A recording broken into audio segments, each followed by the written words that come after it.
ওং নমো ভগবতে বাসুদেবায়। হরে কৃষ্ণ।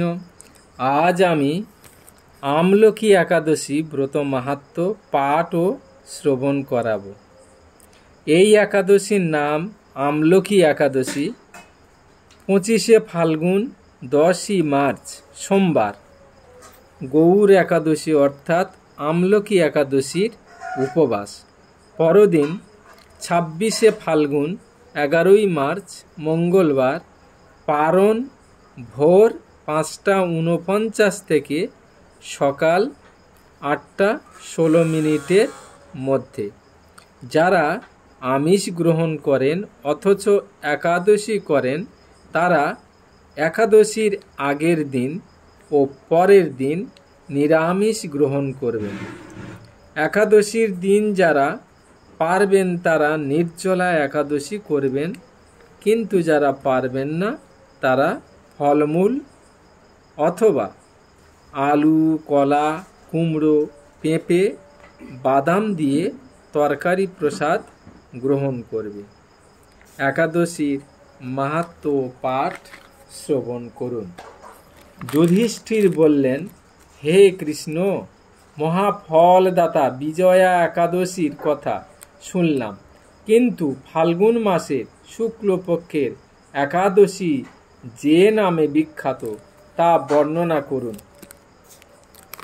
শ্রীকৃষ্ণ বললেন, মহাভাগ যুধিষ্ঠির, মান্ধাতার প্রশ্নের উত্তরে মহাত্মা বশিষ্ঠ এই একাদশীর মহিমা কীর্তন করেছিলেন। আপনার কাছে এখন আমি সেই কথাই বলছি। এই একাদশীর নাম আমলকি। বিষ্ণুলোক প্রদানকারী রূপে এই একাদশী বিশেষভাবে মহিমান্বিত। এই একাদশীর দিন আমলকি বৃক্ষের তলে রাত্রি জাগরণ করলে সহস্র গাভী দানের ফল হয়। হে পাণ্ডুনন্দন, পূর্বে ব্রহ্মার রাত্রিতে দৈনন্দিন প্রলয় উপস্থিত হলে স্থাবর জঙ্গম সহ দেবতা, অসুর, রাক্ষস সব কিছুর বিনাশ হয়। তখন ভগবান সেই কারণ সমুদ্রে অবস্থান করেন। তার মুখপদ্ম থেকে চন্দ্রবর্ণের এক বিন্দু জল ভূমিতে পড়ে। সেই জলবিন্দু থেকে একটি বিশাল আমলকি বৃক্ষ উৎপন্ন হয়। এই বৃক্ষের স্মরণ মাত্র গোদানের ফল, দর্শনে তাহার দ্বিগুণ এবং এর ফলাভক্ষণে 3 গুণ লাভ হয়। এই বৃক্ষে ব্রহ্মা, বিষ্ণু আর মহেশ্বর সর্বদা অবস্থান করে।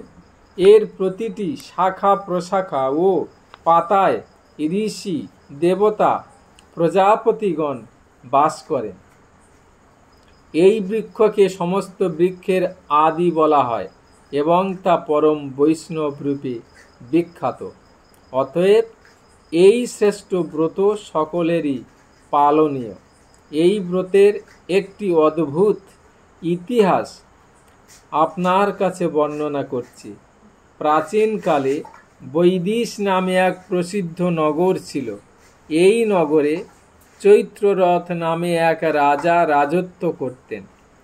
চন্দ্রবংশীয় পাশবিন্দুকে রাজার পুত্ররূপে তিনি জন্মগ্রহণ করেন। তিনি অত্যন্ত শক্তিশালী, ঐশ্বর্যশালী ছিলেন। শাস্ত্র জ্ঞানেও তিনি ছিলেন সুনিপুণ।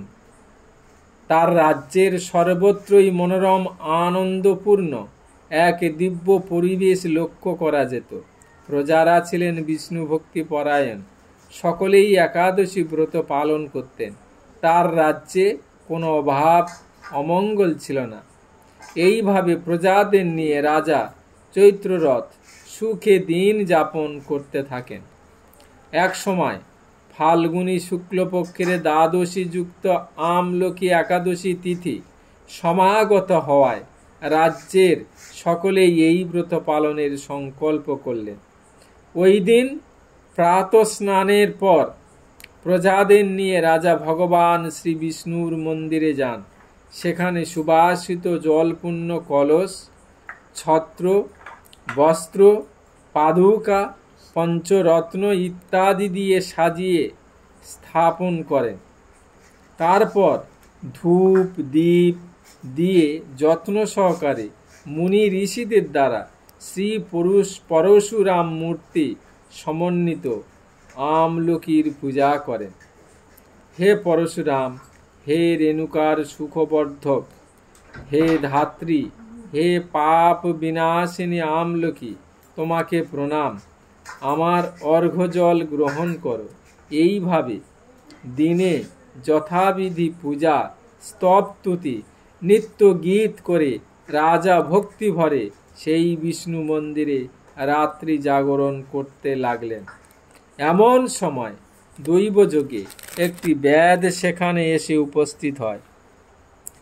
পূজার সামগ্রী সহ বহু ব্যক্তিকে একত্রে রাত্রি জাগরণ করতে দেখে সে কৌতূহলাক্রান্ত হলো এবং সে ভাবল, এসব কি ব্যাপার? বিষ্ণু মন্দিরে প্রবেশ করে সে বসে পড়ল।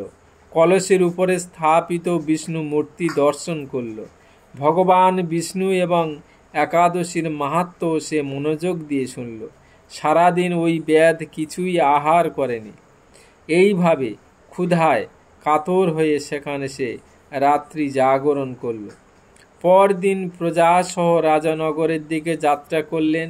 সেই ব্যাধও তার গৃহে ফিরে গেল। এক সময় ব্যাধের মৃত্যু হলো। একাদশীতে রাত্রি জাগরণ ব্রত প্রভাবে সেই ব্যাধ পরবর্তী জন্মে এক রাজ্যের অধীশ্বর রূপে নিযুক্ত হল। জয়ন্তী নামে এক নগরী ছিল। সেখানে বিদুরথ নামে এক রাজা বাস করতেন। ওই ব্যাধ বিদুরথ রাজার মহাবলী পুত্র রূপে জন্মগ্রহণ করেন। তার নাম হয় বসুরথ। 1,00,000 গ্রামের আধিপত্য তিনি লাভ করলেন। তিনি ছিলেন সূর্যের মতো তেজস্বী, চন্দ্রের মতো কান্তিমান, পৃথিবীর মতো ক্ষমাশীল, বিভিন্ন সদ্গুণে ভূষিত বসুরথ পরম বিষ্ণু ভক্তি পরায়ণ হন। এই মহাদাতা একবার শিকার করতে গিয়ে পথ ভুলে যান। গভীর জঙ্গলের মধ্যে ক্ষুধায় পীড়িত হয়ে তিনি ক্লান্তিবশত শুয়ে পড়েন। এমন সময় কতগুলি পর্বত নিবাসী ম্লেচ্ছ রাজার কাছে এসে নানাভাবে উৎপীড়ন করতে থাকে। রাজাকে তাদের শত্রু মনে করে তারা তাকে হত্যার চেষ্টা করতে থাকে। পূর্বে এই রাজা আমাদের পিতামাতা পুত্র পৌত্র সবাইকে মেরে ফেলেছে, আমাদের গৃহ ছাড়া করেছে। এই রকম বলতে বলতে ম্লেচ্ছরা রাজাকে হত্যা করতে উদ্যত হয়। তারা বিভিন্ন অস্ত্রশস্ত্রে তাকে আঘাত করতে থাকে, কিন্তু আশ্চর্যের বিষয় তাদের সকল প্রচেষ্টা ব্যর্থ হয়। রাজার কোনো ক্ষতিই তারা সাধন করতে পারেনি। তখন রাজার শরীর থেকে নানা অলঙ্কারে বিভূষিতা এক পরমা সুন্দরী স্ত্রী মূর্তি আবির্ভূতা হন। ওই মহাশক্তিধারিণী নারী অল্প সময়ের মধ্যেই সকল পাপী ম্লেচ্ছকে নিধন করল।